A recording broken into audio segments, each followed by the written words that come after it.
Cette fois-ci, nous allons découvrir quelques peintres et leur région natale.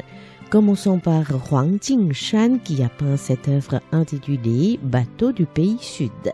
C'est un chef-d'œuvre représentatif de l'artiste, compte tenu de sa taille importante, mais aussi du fait qu'il est basé sur les techniques développées par l'artiste lui-même. Cet autodidacte a reproduit sa région natale sous l'aspect des bateaux du pays sud, qui s'opposent aux bateaux du nord. En fait, les voiliers chinois sur la rivière Tamsui au nord sont plus riches en couleurs que ceux au sud. Ainsi, l'artiste a peint ses navires avec une seule gamme de couleurs, le rouge. Ce tableau dégage une impression très particulière. Il diffère des œuvres de la peinture traditionnelle japonaise présentées lors des expositions organisées par les autorités et évoque plutôt la peinture à l'encre de Chine. Ce paysage représente une scène sur le canal de Tiaogang, près du temple de l'immortel des eaux, dans son quartier. La scène observée de près est peinte avec beaucoup de détails. Dans l'ambiance assez tendue de la Seconde Guerre mondiale, le peintre produit cette scène de détente à bord d'un bateau. Cette œuvre retenue pour l'exposition des Beaux-Arts de Taïwan contraste avec les autres. En principe, le jury préférait des thèmes reflétant les tensions de la guerre.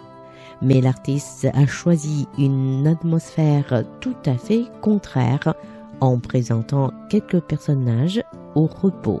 Le calme et la nonchalance émise par le tableau s'opposent au contexte social.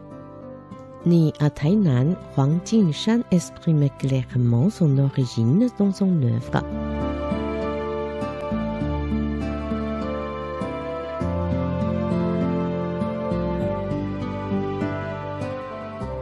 La deuxième peinture que nous allons découvrir revient à Liu Xinlu. Il a peint Minxiong, sa région natale, appelée autrefois Damiao. Il a peint en 1936 ce même paysage intitulé Ta de paille à Damiao, d'abord au pastel, puis à l'huile.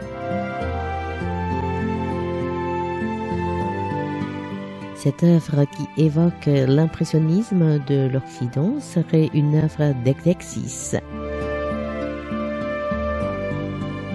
Liu Xinlu a étudié à l'école des beaux-arts de Shanghai. Il a sûrement eu l'occasion de découvrir la peinture européenne durant cette période. En fait, c'est sous l'influence du peintre taïwanais Chen Chengpo qui s'est rendu en Chine.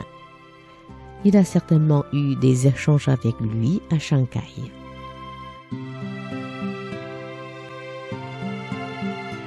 Il est intéressant de constater que, tout comme Chen Chengpo, il a consacré un tableau au parc de Jiayi.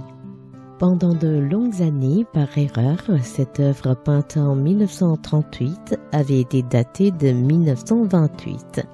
Puis après une vérification très attentive, on s'est rendu compte qu'en réalité, il ne s'agit pas de 1928. On avait toujours pris 2598 pour 1928, probablement à cause de l'engrassement avant la Restauration. L'an 2598 du calendrier impérial japonais correspond à 1938 du calendrier grégorien. C'est aussi l'année où l'artiste a quitté Shanghai, regagné Jiayi et peint le parc de Jiayi. Cette scène du parc date donc des années 30.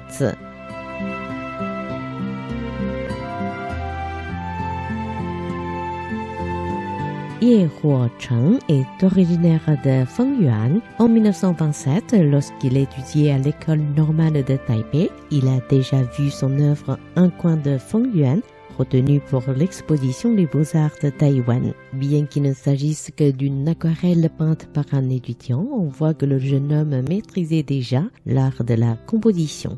Il a intégré dans un même tableau l'aspect antique et l'aspect moderne de sa commune.